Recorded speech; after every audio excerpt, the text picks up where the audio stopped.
wasn't just Durant that operated well today. I think despite our problems with Beal initiating a little bit more than we would like to see with this lineup configuration, I felt like there were stretches where the Suns put together good offensive possessions. They didn't always make the shot.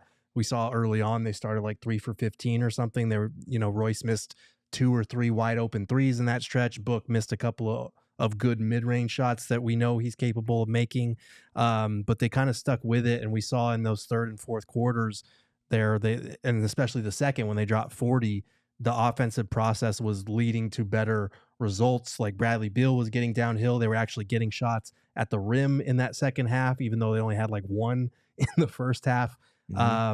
And Book kind of got it going. I think he started 4 for 11 and went 6 for 9 the rest of the way to shoot 50% overall. So it was good to see him bounce back. It was good to see Bradley Beal find pockets where he was comfortable. And again, we know that we have to take into context the Bulls defense is atrocious, but it's got to start somewhere. You got to build some positivity and some chemistry somewhere, especially in your first game where you're going back to a different lineup. 81 points is not bad from 3 of your starting players. And it makes up for Royce O'Neal, who was really hot coming into tonight's game, only scoring 2 points. And on top of Royce, you get Nick Richards, who had 15 and 9 tonight. And Nick Richards was definitely in consideration for our PHNX factor, but considering this guy played so well, we just had to give it to him. X gon' give it to you.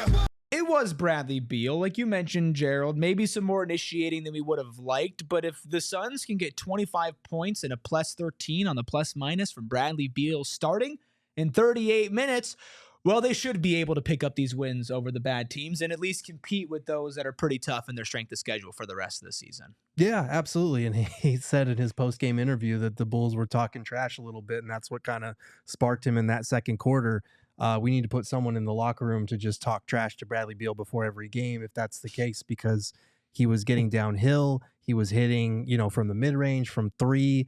Again, the 4 turnovers were a little bit much. I think the Suns are not doing him any favors by putting him in a point role. The whole point of putting him in the starting lineup over Tyus Jones is to let your best on-ball creator and Devin Booker operate. That gets him to his spots. That gets Kevin Durant to his spots. It attracts more defensive attention than either Tyus or Bradley Beal are going to, get from the defense. But I thought he was good tonight, and he did obviously hit that one big bucket down the stretch to kind of give them some breathing room late in the game. So great to see him kind of bounce back a little bit. And to me, it's never about whether Bradley Beal is good or not. It's whether he can just stay healthy, man. Yeah, stay healthy and also play consistently. You've seen his play go up and down, and specifically when he was coming off of the bench. You feel like maybe there's more of a chance for him, funny enough, Steven, when it's all said and done, back in the starting lineup to string together his most consistent stretch coming up over the next few games? I do. I think so.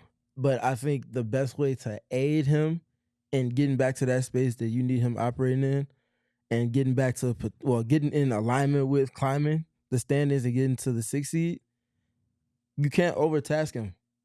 You just can't overtask him and expect for him to still uphold the level of play that you need offensively from him to boost your approach. Suns had one of their better half-court showings in terms of rating and numbers that align with that in the last handful of weeks tonight. Obviously, context of opponent matters, but with Bradley Beal in particular, yes, I'm initiating. I would like to have seen more of Book doing that than him tonight, or at least a more balanced manner, but I do like that if Book wasn't initiating, he was coming off of some type of quick hitter, whether it was a stagger screen from the backside, or he was coming off of pin downs, or he was getting in the Spain pick and roll, and he was the back screener in that. So I like that element of movement for dynamic touches for him. But at the same time, for Beal, just be consistent. Whatever the role is you're trying to give him, be consistent in that. And I don't feel like you can find that consistency if he's going to still also be tasked with being the primary point of attack defender for this group. Yeah, which is why we always go back to it. You can play Ryan Dunn with him and make his life a lot easier.